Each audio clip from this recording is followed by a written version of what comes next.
Hey guys, Khleif here. Have you ever heard people say, trust a woman's intuition? I know I have.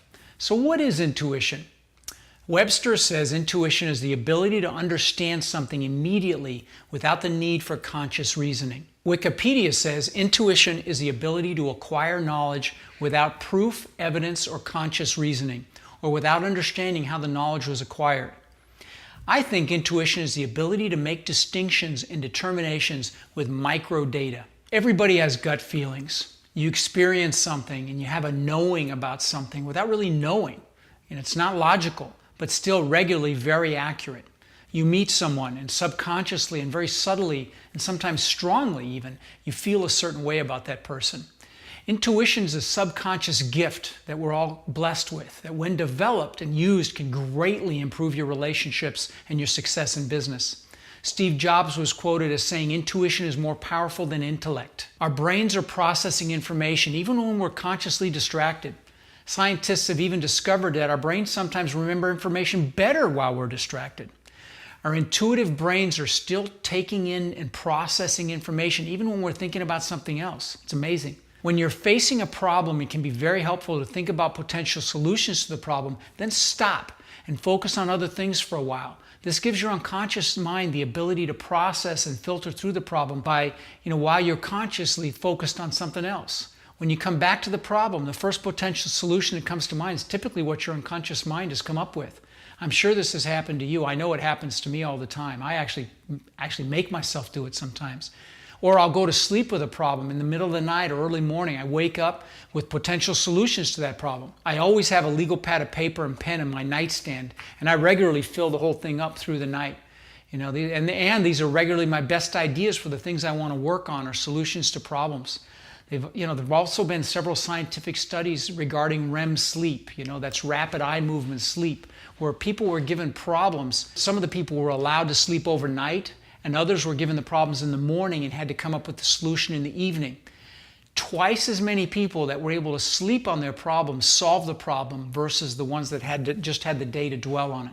The message there is not to lose sleep over a tough decision. Go to bed, let your intuition work. It'll regularly solve the problem for you. I can't tell you how many times I've literally personally been at a crossroads in my life and needed to make a decision as to which direction I was going to go. There were many times I relied on my gut to decide which direction to go. And I can tell you, there were many times I ignored my gut and regretted it. Our intuition's always there, analyzing our situations. The key is to pay attention to it. I think you ignore it at your peril. That's the message I'm trying to give you guys here.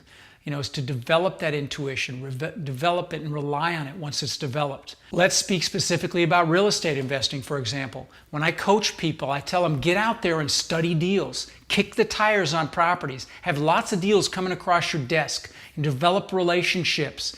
Go visit the property, study the areas, the different types of areas, the different types of properties in those areas. The more you do this, the more honed your intuition becomes in evaluating deals. You'll get to a point where you'll know a property is a good deal subconsciously, even before you have all the facts. That's why I thought this topic was so important to you guys. I want you to think about this even by studying this business through books and courses while you're simultaneously out there looking at deals and talking to people and analyzing properties and areas.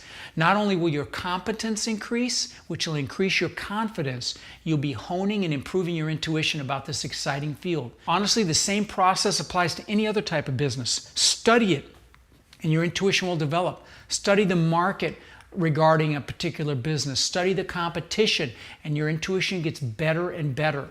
The study of cognitive science has really started to demystify our unconscious reasoning, our unconscious decision making. The U.S. military has even been reported as investigating the power of intuition and helping troops make snap decisions in combat, which have saved lives.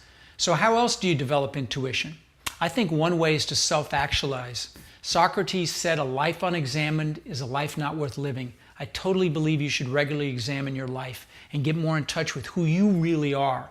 You do this by reflecting, reading, reading self-actualization books or attending courses, spending time alone, journaling. I journal all the time, and on and on. Now, when I talk about intuition, I'm not saying ignore logic. You still need to look at the facts, but allow your intuition to help.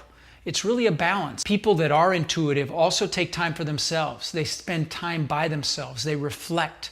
You have to give yourself some alone time. Meditation is also very helpful. Even if it's just sitting at your desk for a few minutes, closing your eyes, breathing, focusing on your breathing. Intuitive people also listen to their bodies. When you get that feeling in the pit of your stomach and you don't know why, that's your intuition. And I know caring about other people with compassion and empathy also develops your intuition.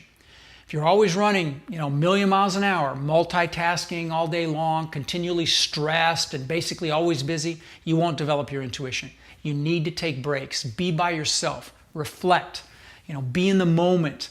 We've all met people that are flatterers. You know who I'm talking about. And subconsciously, we know they're not genuine. And most of us at one time or another have ignored that feeling, ignored our gut, and I would guess regretted it at one time or another. We're just too busy. I know I have, more than once. Studies have also shown that it's difficult to rely on your intuition when you have negative feelings, when you're in a negative space. Negativity stifles intuition, which is a great reason, along with lots of other reasons, to stay as positive as possible. Focus on the positive. Sometimes your intuition will tell you it's time to take that leap. It's time to make that change in your life, to get outside your comfort zone. I hope you guys trust that when it happens. At the very least, listen to that intuition and think about it. Tony Robbins says the quality of your life is in direct proportion to the amount of discomfort you can comfortably live with. So get outside that comfort zone.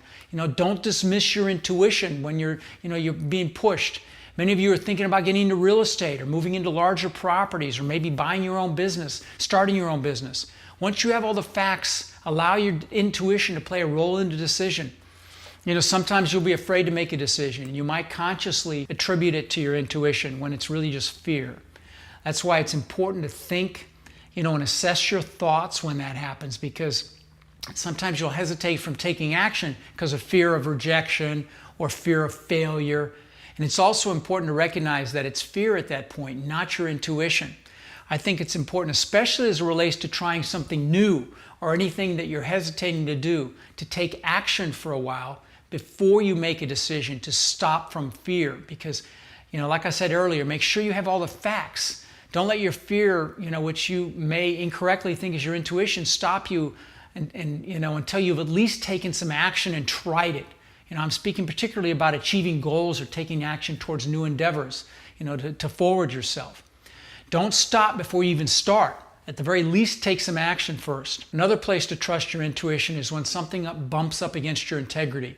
I wish I could tell you that I've never failed that test, but I'd be lying. I believe in my heart we all try to do what's right, but remember, your gut's always going to know what's right, so don't ignore it. I would also trust your intuition as it relates to your faith. Whatever that is, whatever, God, the universe, whatever. Whenever you have that feeling you need to reconnect with that higher place, don't ignore it. Me personally, I just love taking a walk outside, reconnecting. Don't feel guilt when you feel disconnected. Just remember who you are, unique, amazing, and that you just need to reconnect. Trust your magnificence and your abilities to do what's right, to be as successful as you want to be in your life, to be a leader, to achieve all your dreams and goals, and to leave your mark on this world. I'm Khleif, and in the words of the late great Zig Ziglar, I will see you at the top.